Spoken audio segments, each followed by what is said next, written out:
Entre los programas de fondo de la Hora de los Pueblos, yo le pido especialmente que le preste atención a lo que viene, porque en ocasiones la ultraactualidad nos lleva a desplegar análisis que tratan de ser profundos, pero al mismo tiempo carecen de la hondura necesaria tomando las perspectivas históricas, que son necesarias para entender este presente. Hoy nos acompaña un argentino que brinda clases en Duke, en Estados Unidos, en la universidad, de origen cordobés. ¿Qué tal, Walter? De la provincia, ni siquiera de la ciudad, de la provincia de Córdoba, de Corral de Bustos, casi en el límite con Santa Fe. ¿Cuándo a Walter Miñolo le pica el bicho de quiero investigar, quiero saber de historia, quiero seguir semiología, quiero entender de literatura? ¿Cuándo nace el interés del pibe Walter? En Corral de Bustos, cuando tenía quizás 14, 15 años, estaba en el secundario. Había una biblioteca de uno de los dos clubes del pueblo, Corralense y Sporting. Y tenía un amigo más grande que yo, era 3 o 4 años más grande, y entonces en esa biblioteca había libros de Kafka, de Camus, de Steinbeck, de Sartre. Y entonces, bueno, empezamos a leer, y bueno, y a mí me agarró Camus y Kafka en todas esas lecturas. Después entendí por qué, y si querés te lo cuento en algún momento. Y después vinieron 2 jóvenes, uno médico y otro abogado, que acababan de recibirse en Córdoba, y Córdoba era, como vos sabés, una ciudad muy activista. Sí, yo después fui a estudiar a Córdoba y me enteré que el barrio Clínica, es decir, ahí me junté con estudiantes de medicina que estaban leyendo teatro, que leían filosofía. Entonces cuando llegaron estos 2 jóvenes, que tendrían en ese momento, qué sé yo, 30 años, pero yo tenía 15, entonces parecían muy mayores, y también nos guiaron, ¿no? Nos guiaron, juntaron a los jóvenes, hacían reuniones, hicimos un pequeño diario, un pasquín, escuchábamos música, hacíamos teatro, qué sé yo. Y bueno, y ahí me empezó el interés por la filosofía. Entonces me fui a estudiar filosofía. Me estudié filosofía porque estaba leyendo a Camus, a Kafka, a Sartre, etcétera. No sé cuánto entendía, pero había algo que me atraía. Pero al empezar a estudiar filosofía griega, después latín, medieval, y no tenía nada que ver con lo que yo había leído, ¿no? Es decir, una cosa muy lejana. Sí.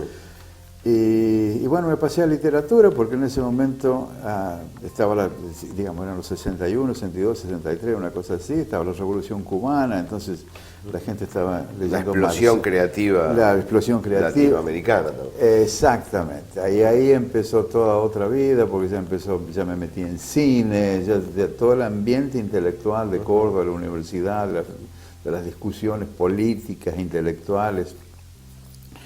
Y bueno, ahí fue en Córdoba en que decidí estudiar semiología, porque estaba Luis Prieto, que dictaba clases de semiología, de semiótica, o semiología, en la Universidad de Córdoba. No sé por qué, me entusiasmé, gané una beca de la universidad para ir a estudiar a Francia, y bueno, ahí ya. Después fue cambiando, pero ese es el comienzo. Ese es el arranque. ¿Y cómo surge el vínculo con Estados Unidos, como para ir a dar clases a Estados Unidos, ¿no? ¿Cómo se da la situación que te permite hoy estar allí dando clases? Eso es una cosa muy curiosa, son cosas de la vida, como digamos, ¿no?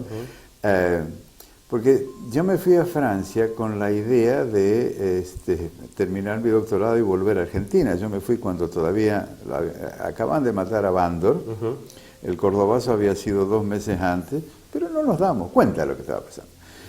De alguna manera nuestros profesores nos dijeron ya en el 66, bueno, cuando subió Onganía, chicos, terminen la carrera y rájense. Varios de nosotros le obedecimos y ahí gané la beca, ¿no? Pero yo pensaba volver, digamos, terminar la carrera, pero antes de volver quería conocer Estados Unidos. Y en un momento que tuvimos unas vacaciones ahí, un par de semanas, 3 semanas en Francia, me rajé a Estados Unidos. había unos vuelos muy baratos de Icelandic saliendo de Luxemburgo a Nueva York. Y me interesaba Estados Unidos por los parkings y por los malls. Yo quería ver eso, ¿no? Esto es lo que aportaba Estados Unidos. Bueno, pero resultó que en ese viaje conocí a la que sería luego mi esposa y madre de mis hijos.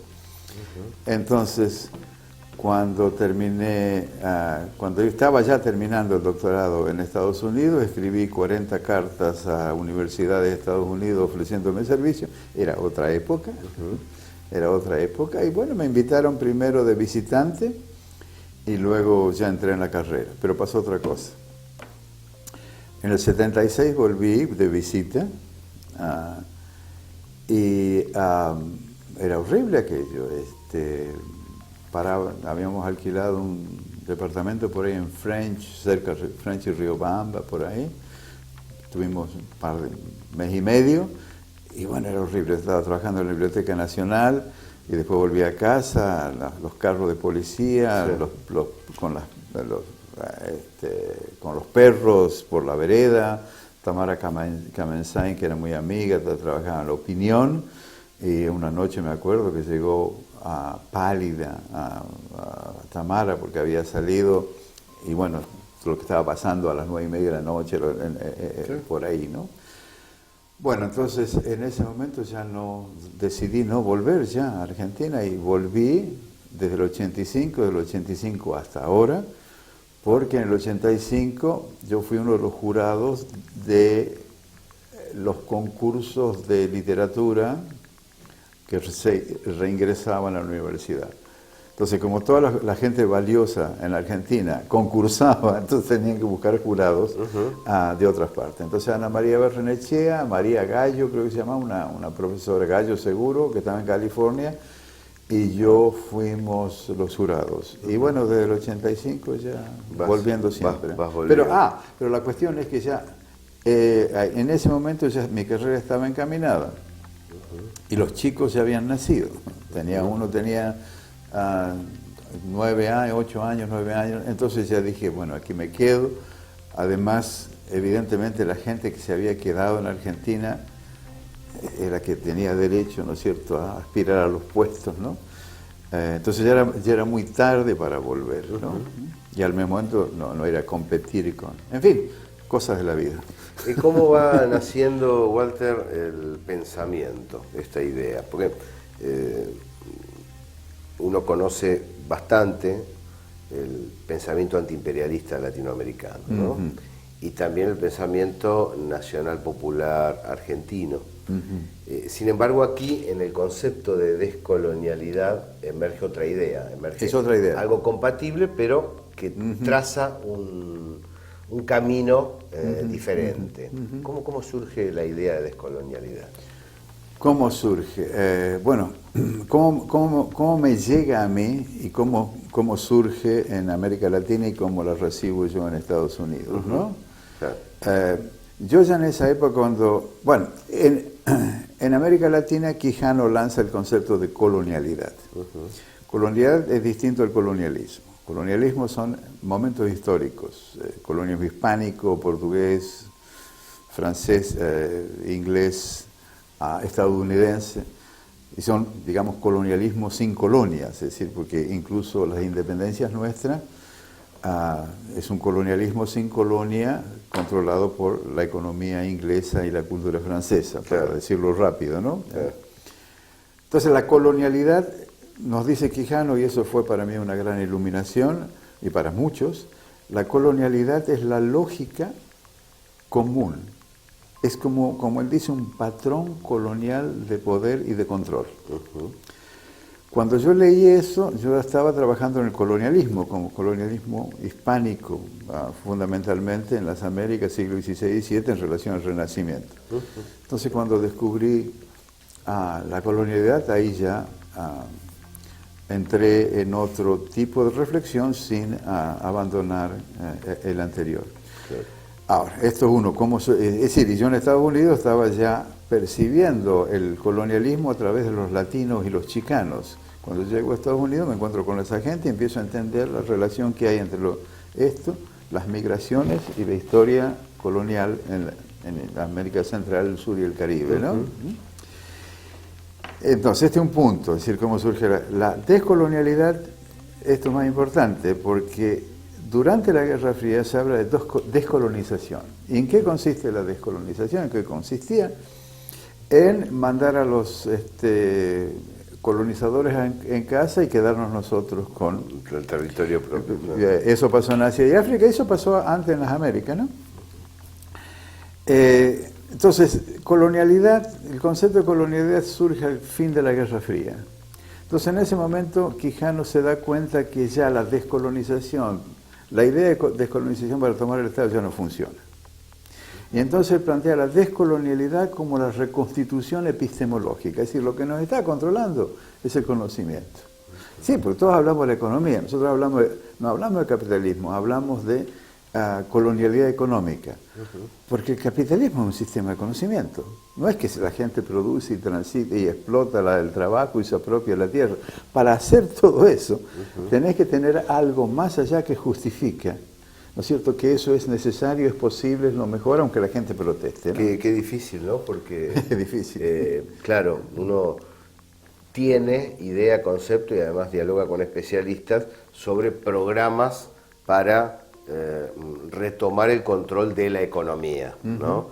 Programas inclusive para ampliar la forja cultural en la población, más escuelas, más universidades. Ya, exacto.